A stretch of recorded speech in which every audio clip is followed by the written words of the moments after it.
अस्सलाम वालेकुम नाज़रीन, प्रोग्राम न्यूज़ मेकर्स के साथ मैं हूं आपकी मेज़बान ज़रियाब आरिफ। आगाज़ में सबसे पहले आपको बताएं कोरोना मुतासरीन की तादाद जो कि 15,500 से तजावुज़ कर गई है और रिपोर्ट होने वाली अमवात की तादाद इंतहाई अफसोस के साथ 343 है। ताहम ऐसे में काबिल गौर बात यह है कि दीगर सूबों और विफाक की निस्बत पूरे मुल्क में कोविड-19 की तशखीस के लिए टेस्टों की रफ्तार में कमी आ गई है। अब टेस्ट में कमी से मुतालिक डॉक्टर जफर मिर्जा ने वजाहत में कहा कि मुश्तबा मरीजों की तादाद कम होने से टेस्ट कम हो रहे हैं। क्या वजाहत काबिल कबूल है जो कि डॉक्टर जफर मिर्जा साहब की जानिब से दी गई है, और इस टेस्टिंग कैपेसिटी को मद्देनजर रखा जाए तो सिंध और विफाक और दीगर सूबों की कारकर्दगी कैसी है उस पर हम डिबेट करेंगे। उधर हुकूमत ने पेट्रोलियम मसनूआत की कीमतों में कमी का फैसला किया है। ओगरा की तरफ से पेट्रोल की कीमत में 15 से 20 रुपए फी लीटर कमी की सिफारिश सामने आई है। आलमी मंडी में जिस तरह तेल की कीमत में कमी हुई है, क्या ये रिलीफ भी उसी के मुताबिक है? ये पीटीआई हुकूमत एक बार फिर तवक्कुआत पर पूरा नहीं उतर रही। अरब ममालिक की भारत पर तनकीद का शोर अभी खत्म नहीं हुआ था कि अमेरिका के कमीशन बराए आलमी आज़ादी ने भी भारत को अक़लियतों के लिए इंतहाई खतरनाक मुल्क करार दे दिया है। कश्मीर की खुसूसी हैसियत खत्म करने, मुल्क में मुतनाज़ शहरियत का कानून लाने से क्या भारत ने दुनिया के सामने अपना असली चेहरा आश्कार कर दिया है? ये भी क्वेश्चन है जिस पर हम प्रोग्राम में आगे चलकर बात करेंगे। और आखिर में बात सिविल सर्वेंट्स रिटायरमेंट रूल्स 2020 की कि क्या कबल अज़ वक्त रिटायर किए जाने के खौफ से ब्यूरोक्रेसी करप्शन छोड़ देगी या फिर ये सिलसिला जारी रहेगा? इस पर बात करने के लिए प्रोग्राम में हमें ज्वाइन करेंगे एंकर पर्सन तजियाकार आमिर जिया साहब। आमिर जिया साहब बहुत शुक्रिया अपना वक्त देने के लिए। सीनियर सहाफ़ी तजियाकार नासिर चौथाई साहब भी प्रोग्राम में हमारे साथ शामिल गुफ्तगू होंगे। तजियाकार और सहाफ़ी अज़हर उम्मी साहब भी प्रोग्राम में हमारे साथ मौजूद होंगे। नज़र उम्मी साहब, thanks for joining us. Anchor person और तजियाकार अनीका निसार साहबा भी हमें ज्वाइन कर रही हैं। साथ ही साथ प्रोग्राम में तजियाकार मुजम्मिल सोहरवर्दी साहब भी हमारे साथ शामिल गुफ्तगू होंगे। तो नाज़रीन, बात करते हैं सबसे पहले मुल्क में कोरोना वायरस की सूरत हाल जो कि बदस्तूर इंतहाई तशवीशनाक है और मोहलिक मर्ज से 335 अफराद जाँ बहक और 15,000 से ज़ायद मुतासर हो चुके हैं, जैसे कि पहले भी मैंने अपने इब्तदाइया में आपको आगाह किया। लेकिन दूसरी तरफ विफाकी वजारत सेहत के आदाद शुमार में इंकशाफ हुआ है कि कोविड-19 की तशखीस के लिए किए जाने वाले टेस्टों में सिंध के अलावा हर जगह कमी आई है। तो सवाल कुछ इस तरह से है कि कोरोना वायरस से निपटने के लिए क्या हुकूमत की कारकर्दगी विफाक से बेहतर है? आमिर जिया साहब, आपसे आगाज कर रही हूँ, बताइएगा सबसे पहले कि सिंध हुकूमत की कारकर्दगी आप समझते हैं विफाक से बेहतर है, और जो विफाक है वो सिंध से पीछे रह गया है इस मामले में? मेरे ख्याल में अभी बड़ा कबल वक्त होगा ये कहना कि कौन आगे है इस दौड़ में और कौन पीछे है, क्योंकि अभी बहरान जारी है और अभी जो है मैदान जंग सजा हुआ है और हम दरमियान में हैं कहीं पर। तो अभी ये फैसला करना, अभी आप ये हुक्म सादिर कर दें कि जी फलां जीत गया फलां आगे, तो मेरे ख्याल में कबल वक्त होगा। लेकिन आज सिंध के वज़ीर आला मुराद अली शाह साहब ने, जो बहुत ही फाल हैं कि जब से कोरोना का चैलेंज सामने आया, उन्होंने एक ब्रीफिंग की थी कुछ सहाफ़ियों के साथ, और वो ये मेरे ख्याल में उनकी तीसरी या चौथी मुसलसल ब्रीफिंग थी कि जिसमें उन्होंने बैकग्राउंड पस मंजर समझाते हैं, बात करते हैं, मशवरा करते हैं। तो उसमें एहसास ये हुआ, जो उसका उज़हार वो कर भी चुके हैं। आमिर साहब, गालिबन राब्ता आपसे मैं माती की तरफ नासिर चौथाई साहब, इसी सवाल के साथ मैं आपकी तरफ आ रही हूँ। जिस तरह कि आमिर जैसा भी डिटेल्स बता रहे थे, आज मुराद अली शाह साहब ने साफ में से गुफ्तगू की और बताया कि किस तरह से सिंध जो है वो इस तमाम तर मामले में कारकर्दगी दिखा रहा है। आप समझते हैं कि वफाक जो है वो सिंध से पीछे रह गया इस कारकर्दगी के तमाम तर अमल में? असमें हम बहुत संजीदगी के साथ गैर संजीदा रवैया मारा है। आप गौर के, मैं क्या करूँ, बहुत संजीदगी के साथ हमारा रवैया गैर संजीदा है। मुझे जो ब्रीफिंग थी आज मुशीर सेहत की, वो बड़ी अजीब लगी जब उन्होंने कहा कि मरीज़ कम हो रहे हैं। अच्छा, मैं क्योंकि ख़बर का आदमी हूँ तो इसलिए मैं ख़बर के बारे में बात करूँगा। अच्छा। कि कल यास्मीन राशिद ने कहा था कि हमने एक हफ़्ते से टेस्टिंग बहुत कम कर रखी है, क्योंकि उसकी वजह ये है, जब पूछा गया क्यों किए, उन्होंने कहा हम नई सैम्पलिंग बना रहे हैं, हम नई सैम्पलिंग बनाकर कम्युनिटी बेस पर फिर टेस्टिंग करेंगे तो फिर मरीज़ बढ़ जाएंगे, और उन्होंने ये कहा था कि मरीज़ बहुत बढ़ जाएंगे। तो जब वो ये कह रही हैं और मुशीर सेहत साहब ये फरमा रहे हैं, तो इसमें यकीनन तज़ाद है। कौन सही है कौन गलत है इसका फ़ैसला मैं नहीं करूँगा, इसका फ़ैसला मख्तल गाहें करेंगी जो सज रही हैं। बिल्कुल सही बात है, मैदान सजा हुआ है, जहाँ मैदान जंग होता है वहाँ मख्तल गाहें भी होती हैं, और जहाँ मख्तल गाहें होती हैं वहाँ लाशें भी उठाए जाते हैं। तो लोग लाशें भी उठा रहे हैं, लेकिन अफसोस की बात यह है कि अभी SOPs पर अमल नहीं कर रहे। तदफीन के बारे में भी वो तो छोड़ें आप, लॉकडाउन का मसला क्या है, तदफीन के बारे में भी ऐसे पिछपा मन नहीं हो रहा। मुझे 2-3 रोज़ पहले इत्तलात मिली थी कुछ मुझे यकीन नहीं आया था। जब वीडियो देखी तो यकीन आया मुझे कि 2-3 हज़ार लोग थे तदफीन के अंदर। आप अंदाज़ा लगाएंगे 2-3 हज़ार लोग वो इस वीडियो में दिखाए गए हैं। खैर ये भी छोड़ दें आप। असल बात यह है कि वफाक और सूबे में सौतेली बहनों का एक बड़ी बहन है सौतेली और एक छोटी बहन है सौतेली, और बड़ी बहन जो है वो छोटी वाले को डांटती रहती है हमेशा। वो डांटना चाहिए, बड़ी बहन है आखिर वो। तो वो है जो आज की इत्तलात ये थी कि शायद कल से नरमी हो जाएगी, लेकिन जो मेरी ताज़ा तरीन इत्तला है वही है कल से नरमी का इम्कान नहीं है। कल प्रेसिडेंट साहब से मुलाकात होगी, तमाम वज़रा बात करेंगे वफाक की मुबैना ज़ातियों के बारे में, उन पर तबादला ख्याल करेंगे, शिकायतें करेंगे, बताएंगे हमारा पहला जो लॉकडाउन 1 था वो बहुत बेहतर रहा था, हमने उससे फ़ायदा उठाया था, उसके बाद हमसे कहा गया नरम कर दो, सनतें खोल दो, इंडस्ट्रीज़ खोल दो वगैरह वगैरह। अब ये सब बातें लोगों की हैं, ताजरों का मफाद है, सरमायादारों का मफाद है, सबका मफाद है दुनिया में। मैं कल पढ़ रहा था कि प्रेसिडेंट ट्रंप ने कहा आई एम द अथॉरिटी, तो डेमोक्रेट्स रिपब्लिकन दोनों गवर्नर्स ने कहा you are not the authority. तो अब ये मसाइल लेंगे कौन अथॉरिटी है। मेरा ख्याल है हमारे यहाँ जब जमहूरी जद्दोजहद चलती है तो एक आमिर मुकर्रर किया जाता है, डिक्टेटर, उस सिविल लाफरमानी में। तो इस वक्त एक डिक्टेटर होना बहुत ज़रूरी है जो फैसले करे और उन फैसलों की जिम्मेदारी भी ले कि ये मेरी जिम्मेदारी है। हालात वहीं पर आ जाती है, फैसलों की जिम्मेदारी। मेरा क्वेश्चन भी वहीं पर है कि वफाक जो है वो सिंध से पीछे रह गया, ये फैसले हो, जिम्मेदारी हो या हिकमत अमली हो। वफाक को फैसलों की जिम्मेदारी अब लेना होगी और मेरा ख्याल है सिंध हुकूमत की भी ख्वाहिश है ये। अब आमिर साहब हमारे साथ मौजूद हैं, ठीक है। रज़ा रोमी साहब, ये जो सूरत हाल है इसमें सिंध में टेस्टिंग कैपेसिटी सबसे ज्यादा है बाकी सूबों की निस्बत और विफाक की निस्बत। हम कह सकते हैं कि विफाक जो है वो कारकर्दगी दिखाने में पीछे रह गए सिंध की निस्बत। देखिए बात यह है कि ये अगर मैं आपकी बात का जवाब जो है हाँ मैं कहूँगा तो इस पर बड़ा हंगामा होगा, क्योंकि इस वक्त सारी कोरोना वायरस से मुतल्लिका जो सूरत हाल है उसमें सियासत बिल्कुल गालिब आई हुई है, खुसूसन मीडिया में और जो बयान सुनते हैं और पढ़ते हैं। क्योंकि यहाँ पर यूं लग रहा है कि कोई मुकाबला हो रहा है, जैसे कि कोई दौड़ लगी हुई है या कोई हॉर्स एंड कैटल शो हो रहा है। ये लोगों की जिंदगियों का मामला है और जहाँ तक ये रिस्पांस का ताल्लुक है तो उसमें तो कोई शक और शुबे की बात नहीं है कि हुकूमत सिंध जो है वो उसकी अव्वल दिन से तरजीह और रिस्पांस जो है वो इंतहाई अपने तमाम तर लिमिटेड वसाइल के बावजूद बहुत बेहतरीन रही है। और जो इक़दामात उन्होंने पहले उठाए हैं उसके बाद सब बाकी सूबों को भी ने भी वही फॉलो किया है, हत्ता कि वफाक ने भी जो है ना चाहते हुए भी उसी की पैरवी की, चाहे वो लॉकडाउन का मसला हो चाहे वो टेस्टिंग का मसला हो। तो इस वक्त मामला ये है कि लेकिन सिंध हुकूमत जो है वो अकेले कुछ नहीं कर सकती। वो बार बार उन्होंने इस बात का जो है इजहार भी किया है कि आप एक कौमी पॉलिसी जो है सारों के लिए स्टैंडर्ड बनाएं, यूनिफॉर्म बनाएं, हम भी उसका हिस्सा हैं। क्योंकि कोई अगरचे कि इसमें कोई शक नहीं है कि 18वीं तरमीम के बाद सूबों के पास बहुत इख्तियारात हैं, वसाइल भी ज्यादा हैं, लेकिन फेडरल गवर्नमेंट का जो रोल है वो कलीदी होता है और खुसूसन इसको पूरे मुल्क को कोऑर्डिनेट करने के लिए। जैसे कि आपको मालूम है कि कोरोना वायरस जो है वो कोई एक सूबे का मसला नहीं है, वो कोई बॉर्डर्स नहीं देखता, वो आगे पीछे जाता है और मुंतकिल होता है लोगों से, कम्युनिटीज में, ट्रांसपोर्टर से, ट्रैवलर से। तो इसलिए अभी भी जरूरत है कि हमारी एक रिस्पॉन्स जो है वो मुत्तफिका हो और ये सियासत वाला जो हरबा है इसको तर्क करना चाहिए। कोई फर्क नहीं पड़ेगा, बल्कि मैं ये जाती तौर पर समझता हूँ कि अगर पीटीआई की गवर्नमेंट जो है वो मिलजुल के बाकी सूबों और पार्टियों के साथ काम करेगी तो लोग उसकी ज्यादा तारीफ करेंगे और उसके नंबर ज्यादा बढ़ेंगे, बजाय इसके कि ये जो अभी तो ये जो कंपैरिजन आपने रखा है सामने वफाक का और सिंध का, एज पर आपके एनालिसिस मतलब वफाक वाकई पीछे रह गया सिंध से, सिंध की कारकर्दगी इस अमल में बेहतर रही है।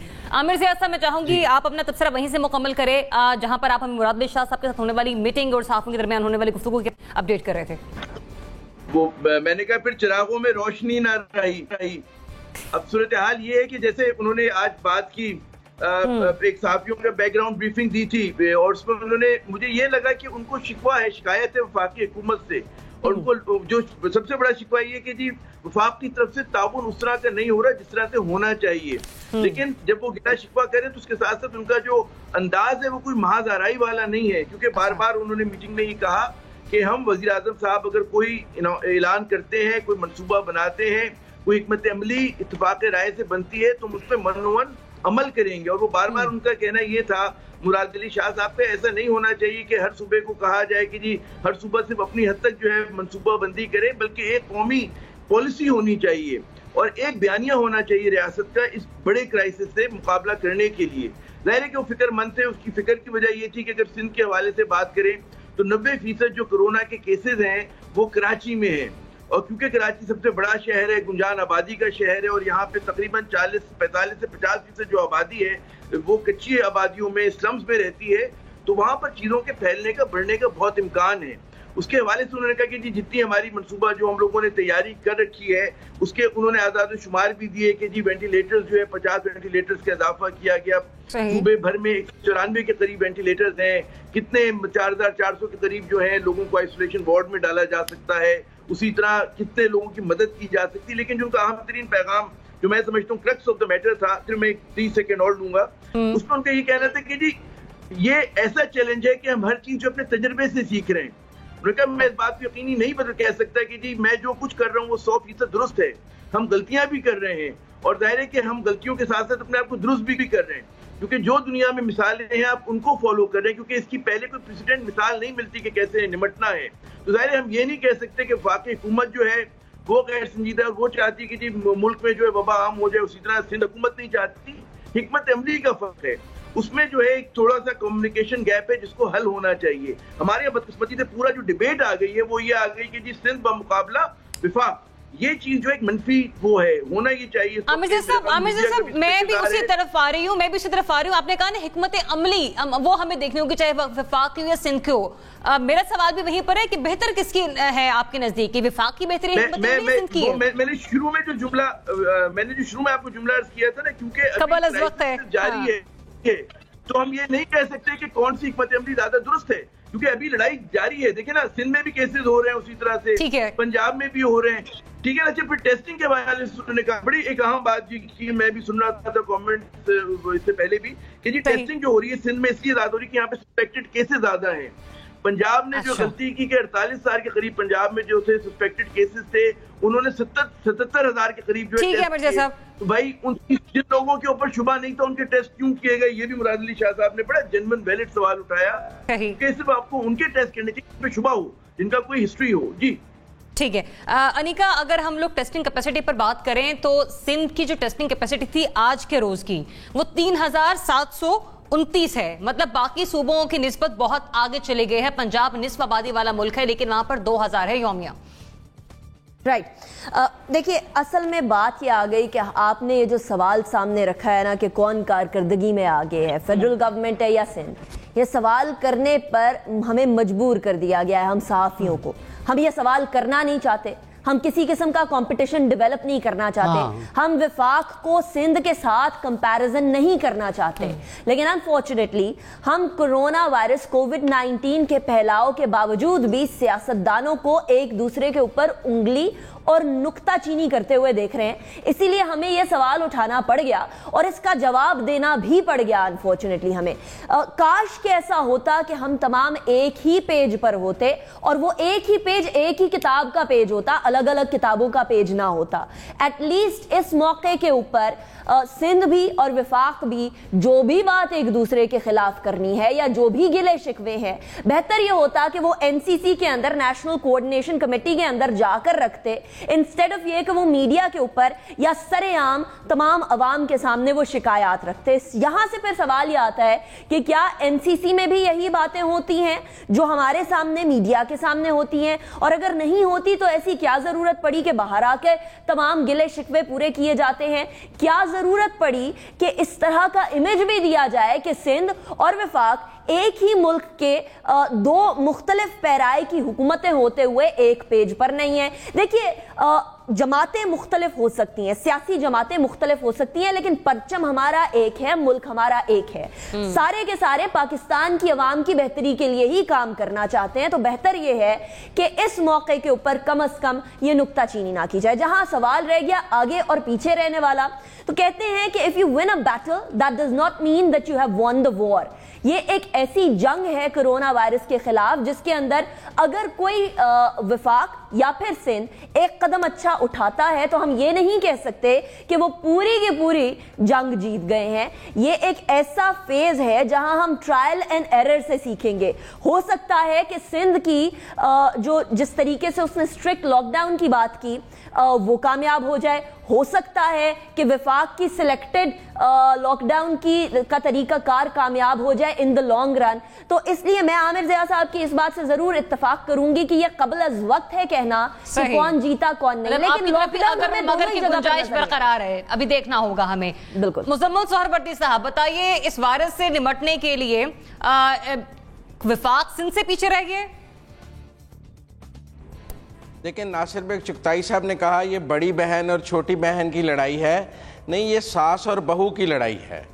और जो सास है वो हर वक्त बहू को नीचा दिखाना चाहती है और बहू जो है वो अब सास को हर वक्त नीचा दिखाना चाहती है। तो ये जो सास और बहू की लड़ाई इस वक्त चल रही है सिंध और मरकज़ के दरमियान, उसमें आम आवाम जो है वो पिस रहे हैं। मैं समझता हूँ सिंध ने अगर टेस्टिंग मरकज़ की, और चूंकि मरकज़ की 3 सूबों में हुकूमतें भी हैं, केपी में, पंजाब में, बलूचिस्तान में, लिहाजा जो मरकज़ की पॉलिसी है वो हमें 3 सूबों में भी नज़र आती है, खाली मरकज़ में नहीं नज़र आती है। और जो सिंध की पॉलिसी है वो हमें सिंध में नज़र आती है। जब आप टेस्टिंग की बात करते हैं, सिंध ज़्यादा टेस्टिंग कर रहा है, पंजाब कम टेस्टिंग कर रहा है, केपी कम टेस्टिंग कर रहा है, बलूचिस्तान कम टेस्टिंग कर रहा है, क्योंकि वफाक की एक पॉलिसी है कि लॉकडाउन ना किया जाए, नैरेटिव्स की लड़ाई है, इसको दबाया जाए, नीचे रखा जाए, कम से कम लोग टेस्ट करें। लोग वैसे भी तो मरते हैं, अगर जिसका टेस्ट ही नहीं होगा तो ये तो नहीं कहा जा सकेगा कि वो कोविड-19 की वजह से मरा है। जिसका टेस्ट ही नहीं हुआ वो अपनी तभी मौत मरा है, वो हार्ट अटैक से मरा है, रेस्पिरेटरी सिस्टम से मरा है, खांसी से मरा है, जुकाम से मरा है, लेकिन वो कोविड-19 से नहीं मरा क्योंकि उसका कोविड-19 का टेस्ट नहीं हुआ। लिहाजा ये नैरेटिव्स की लड़ाई है और उस सास और बहू की लड़ाई है। सिंध का ख्याल है कि जो कोविड-19 से मरता है उसका पता लगना चाहिए कि वो कोविड-19 से मरा है। मरकज़ का और 3 सूबों का ख्याल है कि जो जिस तरह भी मरता है उसको दबाना चाहिए और ये नहीं बताना चाहिए कि वो कोविड-19 से मरा है। ज़्यादा खौफ नहीं फैलाना चाहिए, मुल्क को खोलने की तरफ लेके जाना चाहिए।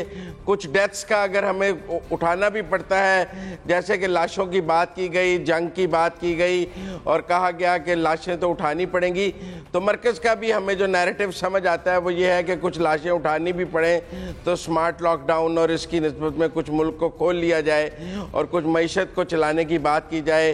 इसीलिए कोविड-19 में ही कंस्ट्रक्शन पैकेज भी दिया जा रहा है ताकि मजदूर दिहाड़ियों पर आ जाएं और कहा जा रहा है कि चीज़ें खोली जाएं। सिंध कह रहे हैं ना खोली जाए। ये सास बहू की लड़ाई है, लेकिन अमूमी राय में मैं समझता हूँ सिंध का नैरेटिव बेहतर रहा है। इसीलिए यहाँ पर जो मेरे जो साथी तजियाकार हैं, जो मुझसे सीनियर हैं, उन सब की राय भी सिंध के हक में मुझे नजर आई है। चले अमूमी राय यही तस्वीर की जा रही है कि जो सिंध हुकूमत की कारकर्दगी है वो नैरेटिव की लड़ाई है, ये नैरेटिव की लड़ाई है। ठीक है मुज़म्मिल सोहरवर्दी साहब, आपका पॉइंट ऑफ व्यू आ गया कि जो सिंध है वो इस मामले में बाजी ले जाता हुआ दिखाई दे रहा है, जबकि आमिर ज़िया साहब और रनीका का कहना है कि कोरोना के खिलाफ जंग अभी जारी है, जंग अभी रुकी नहीं है, इसलिए किस्म के रिमार्क्स देना कबलस वक्त होगा। इसी इस्लाम में हम ये भी बात कर लें कि आलमी मंडी में तेल की कीमतों में मुसलसल कमी का फायदा अब पाकिस्तानियों को भी पहुंचेगा, क्योंकि ओगरा ने पेट्रोलियम मस्तूबात की कीमतों में कमी की सिफारिश की है।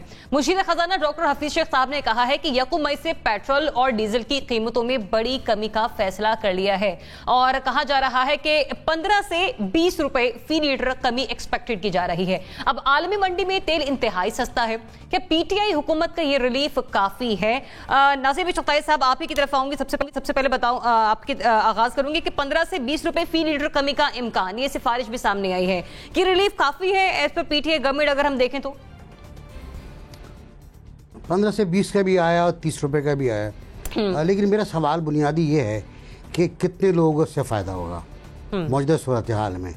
हमारी इंडस्ट्री चल नहीं रही है, हमारे जहाज़ नहीं चल रहे हैं, हमारे शिप नहीं चल रहे हैं, हमारी पब्लिक ट्रांसपोर्ट बंद है, हमारी गाड़ियाँ, हम कहीं नहीं जा रहे आजकल, बहुत से लोग कहीं नहीं जा रहे, हत्ता कि मोटर बाइक का भी इस्तेमाल कम हो गया है, तो पब्लिक ट्रांसपोर्ट भी बंद है, तो किसको कितना फ़ायदा होगा, सबसे बड़ी बात ये है। लेकिन ये कि प्रोडक्शन जो ट्रांसपोर्टेशन है सब्जी की है और गंदम की है, आटे की, इन चीज़ों की, ग़िज़ाई अजनास की, ये मेरा ख्याल है सस्ती हो जानी चाहिए। उसकी वजह से ये सस्ती होनी चाहिए, इसके रेट्स कम होने चाहिए।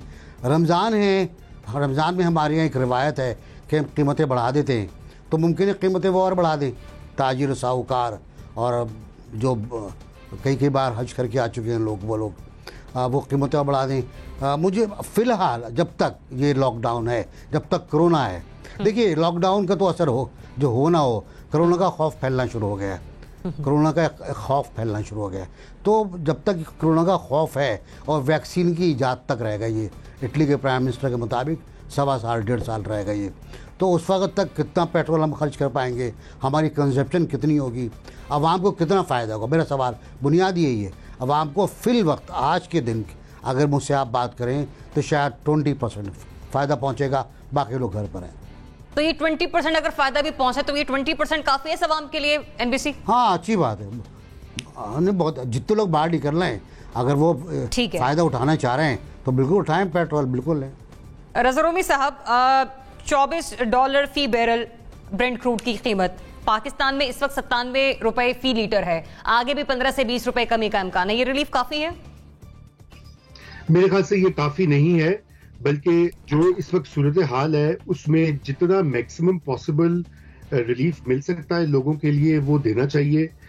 ये बात ठीक है कि हुकूमत को भी वसाइल की ज़रूरत है और उन्होंने भी अपने खर्चे निकालने हैं, खुसूसन ये जो कोरोना की वजह से उनको इमदादी पैकेजेस मुरतब करने पड़े हैं।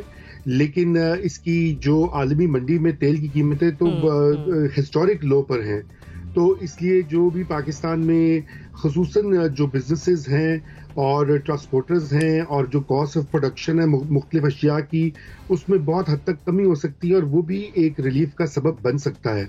इसलिए मेरे ख्याल से इन कीमतों को मज़ीद जो है रिवाइज करना चाहिए और कुछ ऐसे जो इस वक्त, देखिए मामला इस वक्त ये है कि आपने शायद आज रिपोर्ट देखी होगी जो छपी है कई अखबारात में कि इस वक्त अब तो ये तयशुदा बात है कि हमारा इस साल जो तरक्की की शरह है वो -1 से मजीद गिरेगी। तो यानी कि हम उल्टा बजाय तरक्की करने के हम बिल्कुल पीछे की तरफ जा रहे हैं, यानी कि पूरे मुल्क की जो आमदन है और जो प्रोडक्टिविटी है और जो नेशनल आउटपुट है वो गिर रहा है। उसका सबसे ज्यादा असर जो है वो middle class, fixed income groups और गरीब तबके पे पड़ेगा और ये तो पहले से 1.5-2 साल से जारी था। अब ये अंदाजा कीजिए कि इस साल क्या हाल होगा लोगों का।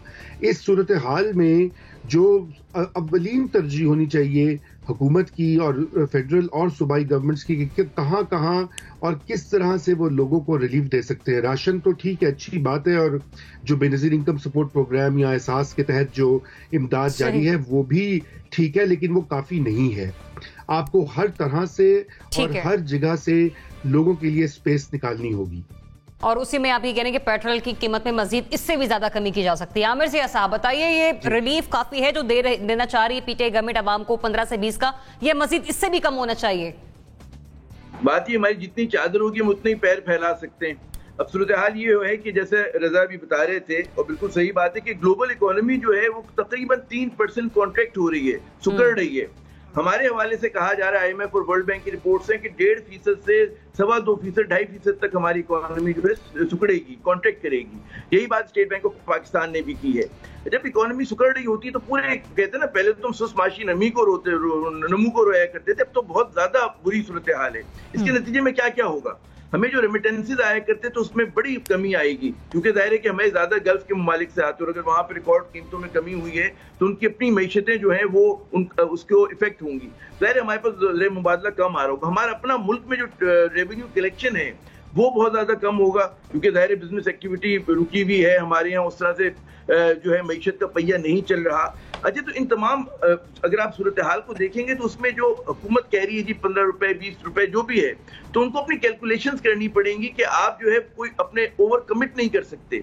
आपको कहते हैं, मिसाल है कि जी love me little but love me long, कि अगर आप सारी मोहब्बत एक ही दिन निछावर कर दे, अगले दिन के लिए हमारे पास पैसे ना हो, हमें तो पूरा बजट का साल भी चलाना है, अगला साल भी बनाना है, बजटिंग भी करनी है, बजट का शोर उठेगा आने वाले दिनों में कि बजट मेकिंग होगी, तो उसमें जाहिर है कि हुकूमत को ये सारे चीजें देखनी होंगी कि प्रोस एंड कॉन्स क्या हैं, और उसमें जाहिर है कि हम लोग तकाजे तो कर सकते हैं जी वहां पर अगर $10 हो गया, $20 हो गया, हमें भी इतने में दे दें, तो लेकिन कुछ चीजें जो है वो मुमकिन नहीं है। हम मांगने को तो कुछ भी मांग सकते हैं, लेकिन ये है कि हुकूमत के जो मारूदी हालात हैं, जो हमारी अपने रियासत के हालात हैं, उसमें हम कहाँ तक मदद कर सकते हैं, ये एक सवाल है। तो उसमें मेरे ख्याल में ये रिलीफ भी है। इसका जैसे भी नासिर साहब बिल्कुल सही कह रहे थे कि कोई जो नकल हमल की वो है चीजें, उसमें जरा सी कमी आएगी, सब्जी फ्रूट के ऊपर जरा सा वो होगा, तो जो हमारी मैशत चलेगी उसमें पेट्रोल जो है या डीजल जो है बड़ा आम जुज होता है, उसकी वजह से कुछ ना कुछ इम्पैक्ट आएगा। तो दूसरे को तिनके का सहारा बहुत है। जी मुजम्मिल साहब, तो ये है कि इस वक्त कमी नहीं करनी चाहिए, लॉकडाउन में है, मुजम्मिल साहब सॉरी टू इंटरप्ट यू, मुझ समेत सभी मेहमान आपको सुन नहीं पा रहे। मैं दोबारा आपकी तरफ आती हूँ सवाल को रिपीट करते हुए। अनिका, आपकी तरफ आऊंगी इसी सवाल के साथ। ये रिलीफ काफी है, ये मजीद इससे कम होना चाहिए जो आलमी मार्केट में चल रहा है? देखिए, अभी पिछले दिन हम लोगों ने देखा कि मई के फ्यूचर्स नेगेटिव में बिक रहे थे, और जून के फ्यूचर्स भी जो ऑयल के हैं उनके अंदर खातिर ख्वाह कमी हम लोगों ने देखी है। ऐसी सूरत हाल में अगर कंपेयर किया जाए आलमी मार्केट की प्राइस से पाकिस्तान की कीमतों को, तो यकीनन ये रिलीफ नाकाफी है। लेकिन अगर बाकी चीज़ों के तनाजुर में देखा जाए तो हुकूमत ने इतना रिलीफ भी दे दिया इस टाइम के ऊपर, वो भी एक गनीमत के तौर पर जानना चाहिए, इसलिए क्योंकि हुकूमत को इस पैसे से जो वो बेसिकली पेट्रोलियम के, क्योंकि हम लोग पेट्रोलियम इंपोर्टर्स हैं और हैवी इंपोर्ट बिल जो हमारा आता है वो बेसिकली पेट्रोलियम मसनूआत की बेसिस के ऊपर ही आता है, इसलिए हुकूमत को अगर अपना कोई खसारा अभी पूरा करना है तो वो पेट्रोलियम मसनूआत की मद में ही पूरा करना है। रहा ये जो रिलीफ मिला है वो काफ़ी है या नाकाफ़ी है, इसका जो डिसीजन है वो हम तब ले सकते हैं जब हम लोग इस रिलीफ का ट्रांसलेशन देखेंगे नॉर्मल एक्टिविटीज के अंदर और नॉर्मल अशय खुर्दनोश जिनको कहते हैं उनके अंदर। क्या वो शख्स जो कि पेट्रोलियम मसनूआत की कीमतों के अंदर ₹1 का इजाफा भी होता है तो फौरी तौर पर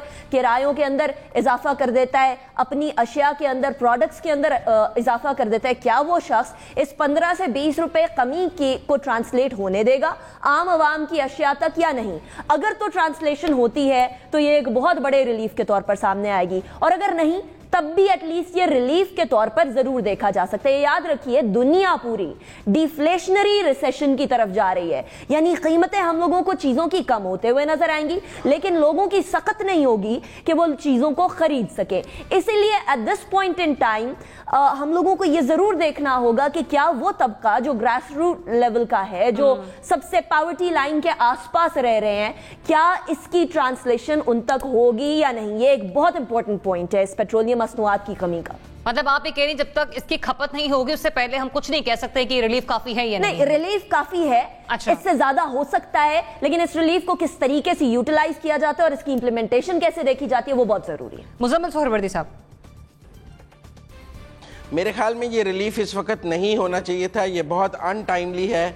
इससे पहले जब लॉकडाउन नहीं था तब भी कीमतें आलमी मार्केट में कम हुई थी, तो हमने गवर्नमेंट ने पेट्रोल की कीमतें कम नहीं की थी और उस फार्मूले पे नहीं रखी थी, टैक्स बढ़ा के रखा था। इस वक्त लॉकडाउन है, गरीब आदमी तो कोई इतनी मूवमेंट कर नहीं रहा, पब्लिक ट्रांसपोर्ट बंद है, जिनकी अपनी गाड़ियां वाड़ियां हैं वही चल रहे हैं। जहां तक कहा गया है कि कुछ चीज़ों की कीमतें कम होंगी, रमज़ान के आते ही फल की कीमतें जो बढ़ी हैं उसमें कोई पेट्रोल की कीमतों का कसूर तो नहीं था ना।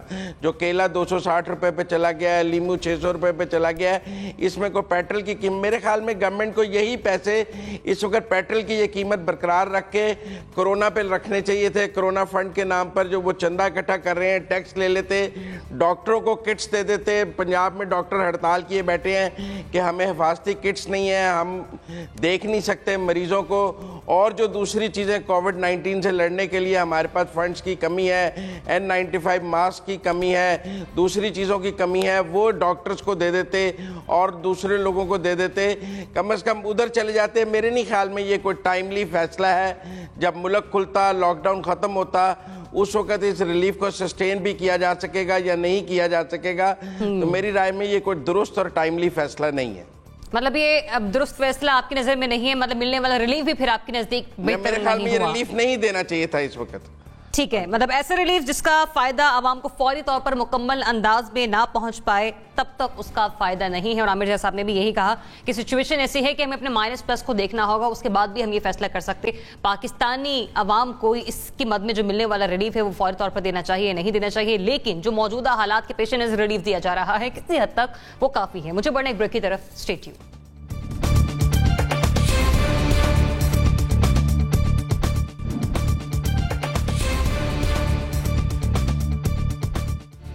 Welcome back. नाज़रीन, अमेरिका के कमीशन बराए आलमी आज़ादी ने भारत को अक़लियतों के लिए खतरनाक मुल्क करार देते हुए ब्लैक लिस्ट करने की सिफारिश कर दी है।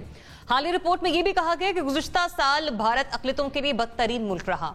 दूसरी तरफ भारत ने आलमी क़वानीन की खिलाफ वर्जी करते हुए मकबूजा कश्मीर में 3 लाख गैर मकामी अफराद को डोमिसाइल जारी कर दिए हैं।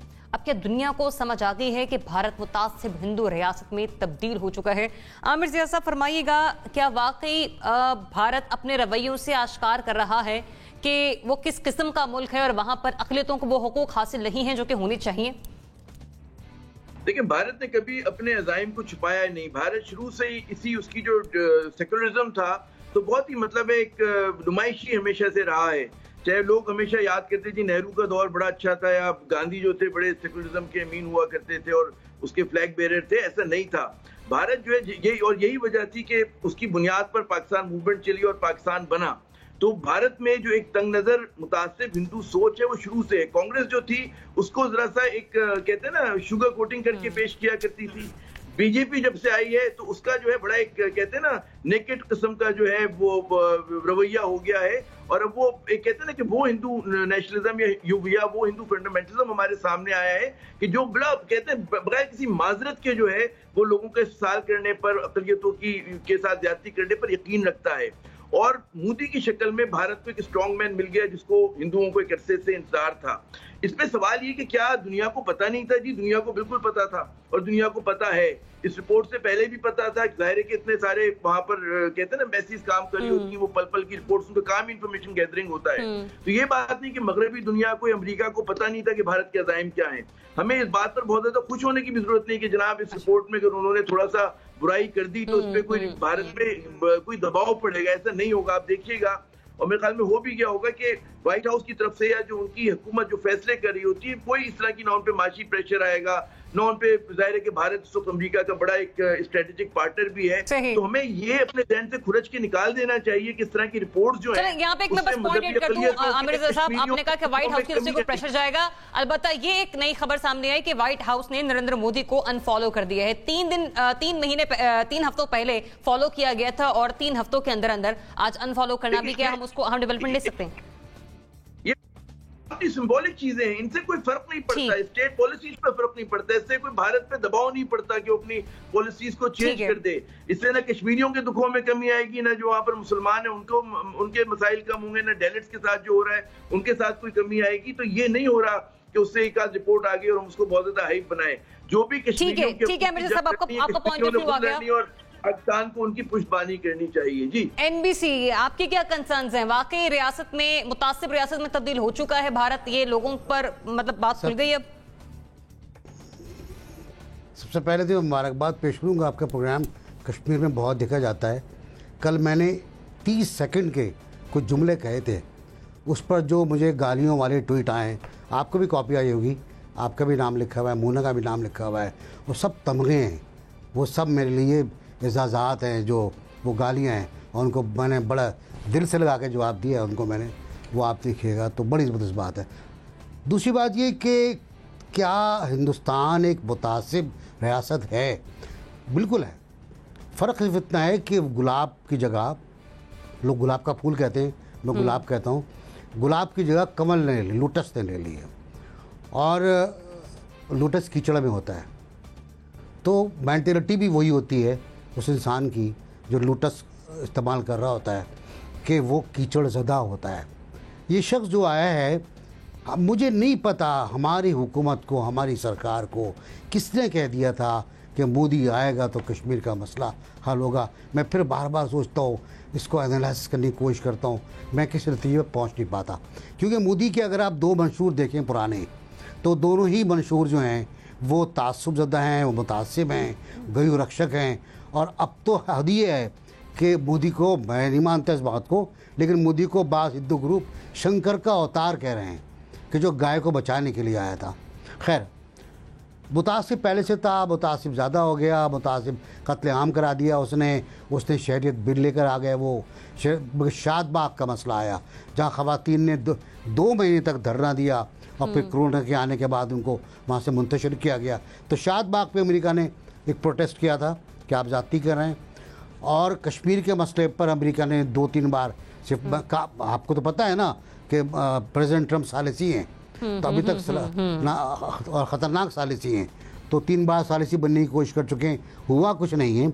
अगर अमरीकी रिलीजन माइनॉरिटीज़ के बारे में इस रिपोर्ट पे यकीन रखता है, यूरोपीय कमीशन की रिपोर्ट पे यकीन रखता है, और इंटरफेथ ऑर्गेनाइजेशन की रिपोर्ट पे यकीन रखता है, वर्बली नहीं, तो प्रैक्टिकल जब तक कुछ नहीं होता तब तक हम ये नहीं कह सकते कि दुनिया पर ये चीज जाहिर हो चुकी है। पाबंदियां देखिए, अमरीकी आइन में पाबंदियों का जिक्र है। जब तक पाबंदियां भारत पे नहीं लगेंगी हमें खुश नहीं होना चाहिए। हमारे सेनेटर फैसल जावेद साहब का ट्वीट चल रहा है कि वाह वाह मजा आ गया, मजा आ गया। कोई मजा वजा नहीं आया है, हौला रखें। अनिका, देखें, एक तो एटलीस्ट इस बात का कि एक्नॉलेजमेंट अमेरिका की तरफ से आ गई है। एटलीस्ट हम लोगों को ये रियलाइज करना चाहिए कि इससे पहले भारत तमाम मजालिम ढा रहा था। इससे पहले कश्मीर का इशू शुरू के अंदर, अगस्त के अंदर जो सामने आया, और ये आज की बात या अगस्त की बात नहीं थी। नरेंद्र मोदी इस मंशूर को लेकर कि आर्टिकल 370 और 35A को अबॉलिश करना है, कई सालों से लेकर चल रहे थे। ये उनके जहन में बात थी, और वही चीज उस शख्स ने जो है अपने पावर के अंदर सेकंड टाइम जब पावर में बहुत ज्यादा मेजॉरिटी के साथ आया तो उसने उसको इंप्लीमेंट भी कर दिया। तो हमें ये रियलाइज करने की जरूरत है कि अगर रिलीजियस माइनॉरिटीज को या बाकी रिलीजन्स को अगर भारत के अंदर कोई मसला है तो वो सोच आज की नहीं है, वो सोच कई दहाइयों की है, और ये कई दहाइयों की सोच आज अपनी इंप्लीमेंटेशन दिखा रही है। दूसरा बात ये कि भारत के अंदर तो पाकिस्तान के बारे में बात की जाती है कि पाकिस्तान में ये हो रहा है, पाकिस्तान में वो हो रहा है। भारत के अंदर कश्मीरियों के साथ क्या किया हम सबके सामने है। गुजरात के अंदर क्या हुआ, बुचर ऑफ गुजरात कहा जाता रहा नरेंद्र मोदी को, हम सबको मालूम है।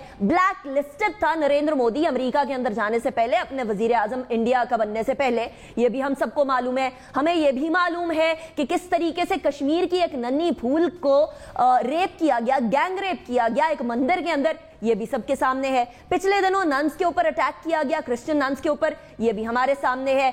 CAA के हवाले से कितने ज्यादा मजालिम ढाए गए। फिर दिल्ली पोग्राम जो हुआ अभी रिसेंटली, वो भी हमारे सामने है। कोरोना वायरस को रिलीजियस माइनॉरिटीज के साथ एसोसिएट किया जा रहा है। इससे ज्यादा एक इनटॉलरेंट सोसाइटी की क्या मिसाल आपके सामने रखी जाए? पे अनिका कि ये सब चीजें हमारे सामने हैं, सवाल वहीं पर है कि ये चीजें अब दुनिया के भी सामने हैं, आलमी ताकतों के भी सामने आ चुकी हैं। मेरे ख्याल में हमने स्लोली एंड ग्रेजुअली एक बड़ा अक्लमंदाना रवैया रखा। पाकिस्तान ने रिएक्ट नहीं किया, लेकिन पाकिस्तान इस नैरेटिव को बिल्ड जरूर करता गया, और ये नैरेटिव अब दुनिया में माना जा रहा है। ठीक, रज़ा रूमी साहब, वाकई ये नैरेटिव माना जा रहा है पूरी दुनिया में कि भारत जो है वो मुतासिब हिंदू रियासत है? जी, मेरे ख्याल से अब तो इसमें कोई शक नहीं रहा, बल्कि ये जो हालिया रिपोर्ट आई है USCRIF की, जो कि एक अमेरिकी हुकूमत का मुकर्रर करदा कमीशन है जो दुनिया भर में मजहबी आज़ादियों को रिव्यू करता है और उनके ऊपर एक रिपोर्ट जारी करता है, तो इस बार जो उन्होंने ज़बान इस्तेमाल की है हिंदुस्तान में होने वाले वाक़यात के बारे में, वो इंतहाई सख्त है। और मेरे ख्याल से पहली बार इस तरह का जो है ऑफिशियल लेवल के ऊपर एक तनकीद आई है इंडियन गवर्नमेंट के ऊपर। अगर आपको याद रहे तो इसी कमीशन के जो मेंबरान थे वो काफ़ी सालों से जाना भी चाह रहे थे पहले, और पहले तो एक बार उनको वीज़ा नहीं मिला, फिर कई बार जो है वो रिक्वेस्ट नहीं उनकी मिली। बहरहाल उसके बावजूद उन्होंने जो है वो मुलाकातें भी की, टेस्टिमोनीज भी ली, जायजा भी लिया। और ये एक मेरे ख्याल से मोदी सरकार के लिए एक लम्हा फिक्रिया होना चाहिए कि अब जो उन्होंने एक पूरा एक ग्लोबल एक नैरेटिव बनाया हुआ था शाइनिंग इंडिया का और इंडिया की तरक्की का, और ये और वो सारा पाश हो रहा है उनकी तंग नज़र पॉलिसियों की वजह से। वाकया ये है कि खैर आपको मैं ये भी कहता चलूँ कि इसी रिपोर्ट ने पाकिस्तान के ऊपर भी तनकीद की है, लेकिन वो लैंग्वेज में बिल्कुल फ़र्क है। इंडिया के ऊपर कहीं ज़्यादा सख्त उन्होंने बातें कही हैं। लेकिन यहाँ पर ये कहना ज़रूरी है कि कोरोना वायरस में के दौरान जबकि पूरा हिंदुस्तान लॉकडाउन में है, तो आखिर ये क्या वजह है कि इस नफरत में और इंतहा पसंदी में इतनी तेज़ी क्यों आ गई है? उसकी बुनियादी वजह यह है कि मोदी सरकार जो है उसकी भी अपनी नाअहली छुपाने के लिए और जो माशी इस वक्त दबाव है हिंदुस्तान के ऊपर और वहाँ पे लोग जिस तरह से बेरोजगार हुए हैं, उनको भी एक टारगेट चाहिए और वो टारगेट उन्होंने मुसलमानों का इंतखाब किया हुआ है। खैर हमेशा से ही बीजेपी और आरएसएस के लिए मुसलमान एक दुश्मन है, मगर अब उन्होंने कोरोना वायरस को भी इसी खाते में डाल दिया है, और जो कि इंतहाई शफाक और बेईमाना बात है जिसकी कि कोई मिसाल नहीं मिलती दुनिया के और ममालिक में। ये चीजें अब पूरी दुनिया पर सामने आना शुरू हो गई हैं कि भारत का रवैया जो है वो माइनॉरिटी स्पेशली जो मुस्लिम बरादरी है उसको लेकर कैसे है। मुजम्मिल साहब बताइएगा, मुतासिब हिंदू रियासत में तब्दील हो चुका है, ये बात पूरी दुनिया को समझ आ गई? बात तो समझ आ गई, लेकिन इसका कोई इम्पैक्ट नहीं है। मैं मुत्तफिक हूँ अपने उनके साथ कि देखें, फैक्टर में तो हम फंसे हुए हैं, पाबंदियां तो हम पर लगी हुई हैं, ग्रे लिस्ट में तो हम हैं। इस रिपोर्ट पे आने के बाद क्या इंडिया पर कोई सैंक्शंस लग जाएंगी? क्या उसके ऊपर ट्रेड सैंक्शंस लग जाएंगी? कोई इकोनॉमिक सैंक्शंस लग जाएंगी? कोई वीज़ा सैंक्शंस लग जाएंगी? कुछ भी नहीं होगा। एक पॉलिसी और पोस्चर का फ़र्क आप समझें। ऐसी रिपोर्ट्स अमेरिका में चाइना के हवाले से भी आज से 5-10 साल पहले बहुत आती थी, उसके बावजूद चाइना का मोस्ट फेवर्ड नेशन का स्टेटस जो है वो बरकरार रहता था। चाइना के लिए ट्रेड की सारी पॉलिसी भी बरकरार रहती थी, अमेरिकन प्रेसिडेंट उसको वीटो भी करते थे, उनको वो सर्टिफिकेट भी देते थे। तो मेरे ख्याल में इन रिपोर्टों में और जो रियासत की पॉलिसी है उसको फ़र्क समझें। आप ये समझें कि हम जहाँ अक़लियतों के साथ अच्छा सलूक भी है पाकिस्तान में, उन्होंने कहा कुछ रिपोर्ट में माइनर हमारे बारे में जिक्र है, लेकिन मैं समझता हूँ ओवरऑल जो पाकिस्तान में सूरत हाल बेहतर भी है, उसके बावजूद फैक्टर में तो हम फंसे हुए हैं, ग्रे लिस्ट में तो हम हैं। इंडिया तो किसी ग्रे लिस्ट में नहीं है, इंडिया पे तो कोई सैंक्शंस नहीं है। मैं समझता हूँ जिस तरह इसराइल का जो फ़लस्तीन के ऊपर जुल्म था, सारी दुनिया कहती थी इसराइल जुल्म कर रहा है, लेकिन ताकतवर दुनिया इसराइल के साथ थी, कहती रहती थी कि वो गलत कर रहे हैं। ऐसे ही ताकतवर दुनिया जो है वो इंडिया के साथ रहेगी और कहती रहेगी कि वो गलत कर रहे हैं। सही, मतलब बात समझ आ गई, लेकिन इसका कोई इम्पैक्ट नहीं है। प्रैक्टिकल कुछ होना चाहिए, वर्बली इस तरह से स्टेटमेंट कुछ नहीं हो जाता। एनबीसी वेरी शॉर्ट कमेंट, क्योंकि अगले सेगमेंट के लिए मेरे पास वक्त मुख्तसर है। Very short comment. मैंने ये नहीं कहा था कि हिंदू के दुनिया नहीं समझ रही। मेरा कहने का मकसद था दुनिया मुनाफिक है। दुनिया समझती है कि वो एक मुतासिब रियासत है, लेकिन उसके खिलाफ कोई कार्रवाई नहीं करती। It's clear now. चले, मैं वेरी क्विकली अपने अगले सवाल की तरफ जाऊंगी। सिविल सर्वेंट्स रिटायरमेंट रूल्स का जो बिल है उसकी मंजूरी दी गई है आज प्राइम मिनिस्टर इमरान खान साहब की जानिब से, और उसके मुताबिक करप्शन और प्ली बार्गेन में मुलविस ब्यूरोक्रेसी को कबल अज वक्त रिटायर किया जा सकेगा। मतलब करप्शन चार्जेस जिस पर साबित हो गए जिस भी ऑफिसर पर, वो उसी वक्त अपने ओहदे से रिटायर्ड हो जाएगा। सवाल कुछ ऐसे है कि क्या इससे ब्यूरोक्रेसी में करप्शन रुक पाएगी? एनबीसी स्टार्टिंग विद यू, बताइएगा इस नए बिल के बाद, इस मंजूरी के बाद करप्शन रुक पाएगी? अच्छा, असल बात ये प्लेटफॉर्म कौन सा है आपका ट्रायल करने का? सिविल कोर्ट है, सेशन कोर्ट है, नैब कोर्ट है, हाई कोर्ट है, कौन सी कोर्ट है आपकी? और उसके बाद अपीलों का कितना हक है आपको, कितना राइट ऑफ अपील मिलता है आपको? तो ये बहुत डिपेंड करेगा। अगर नैब है तो नैब के बारे में तो बहुत से लोग मुतफक्किर हैं कि वो क्या तबाही फैल रही है, किस तरह के मुकदमे चला रही है, किस तरह के। बाद लोग कहते हैं कि वो मुखालिफ ग्रुप 1 करोड़ का वकील कर लेता है, तो नैब को भी चाहिए 1 करोड़ का वकील कर ले। क्यों नहीं कर लेती वकील? वो उसे किसने रोका है? तो बड़े बड़े वकील मिल जाएंगे नैब को 1 करोड़ में और 2 करोड़ में, तो वो कर ले। तो मुझे लगता है कि सिविल सर्वेंट्स पर प्रेशर डालने के लिए ये एक नया वेपन आ रहा है और ये हर दौर में प्रेशर किसी काम आएगा, ये वेपन, ये प्रेशर किसी काम आएगा एनबीसी? ये सुनो, देखिए प्रेशर काम आएगा, बिल्कुल काम आएगा। अच्छा ठीक है, और इस प्रेशर में ब्यूरोक्रेसी आएगी भी, तो मेरा तो ख्याल ये है कि एक अच्छा स्टेप जरूर हो सकता है ये, अगर इसका प्लेटफॉर्म सही हो ट्रायल का। रज़ा रूमी साहब आपकी तरफ आ रही हूँ ये पॉइंट ऐड करते हुए कि राइट ऑफ अपील होगा, अब बताइए करप्शन रुक पाएगी? देखिए करप्शन इस तरह के इक़दामात से नहीं रुकती। इक्का दुक्का केसेस, चंद केसेस जहां पे आपने लोगों को फारिग करना है तो आप उनको फारिग कर सकते हैं, लेकिन ये बताइए ना किसी को कबल अज़ वक्त रिटायर करने से कोई एहतसाब तो ना हुआ और कोई एग्जाम्पल तो सेट ना हुआ। करप्शन देखिए, करप्शन रोकने के लिए ये जरूरी है कि जो अंदरूनी इंटरनल अकाउंटेबिलिटी जिसे कहा जाता है, यानी कि मिनिस्ट्रीज और महकमों के अंदर जो एहतसाब का निज़ाम है उसको ठीक किया जाए, वो सब कुछ मौजूद है, उस पर अमल दरामद नहीं होता। ये अकाउंट्स जो होते हैं हर मिनिस्ट्री के, उनकी रिपोर्ट्स बननी चाहिए, बाकायदा उसका रिव्यू होना चाहिए कि कहाँ पे खुर्द-बुर्द हो रही है, वो नहीं होता, इसलिए कि जो हमारे सिस्टम्स हैं वो ब्यूरोक्रेसी ने उनको जानबूझकर बाईपास किया हुआ है। तो ये ये वाला मेजर जो है ये करप्शन के लिए नहीं, मे बी आपकी सिविल सर्विस का साइज कम हो जाएगा, लेकिन करप्शन इससे भी कम होती है। पॉइंट ऑफ व्यू आपका आमिर ज़िया साहब विद इन 40 सेकंड। जनाब 40 सेकंड में बात ये कि असल जो इशू है हमारे यहाँ वो ये कि अफसरशाही में सियासी मुदाखलत भी बहुत होती है, तो एक तो उसको आपको कंट्रोल करना पड़ेगा टू बिगिन विद। दूसरी बात ये, बिल्कुल रज़ा ने बिल्कुल सही बात कही कि जो हमारी अंदरूनी खाना जो इत्साब का अमल है हर डिपार्टमेंट का, उसको मजबूत होना चाहिए और उसको फेयर होना चाहिए, उसमें विक्टिमाइजेशन नहीं होनी चाहिए। उसमें ये नहीं होना चाहिए कि अगर वजीर की बात नहीं मानी तो आपका ट्रांसफर हो जाएगा, या वजीर की बात नहीं मानी तो जनाब आपको उठाकर फेंक दिया जाएगा। तो असल बात ये कि अफसरशाही के पास भी इस तरह के इख्तियारात हो और इतनी उसकी मजबूती हो कि वो खड़ा होकर, जो वो कहते हैं ना अफसर, खड़ा होकर चैलेंज कर सके या वो ये बात कर सके कि जी मैं आपका जो गलत फैसला है वो नहीं मानता।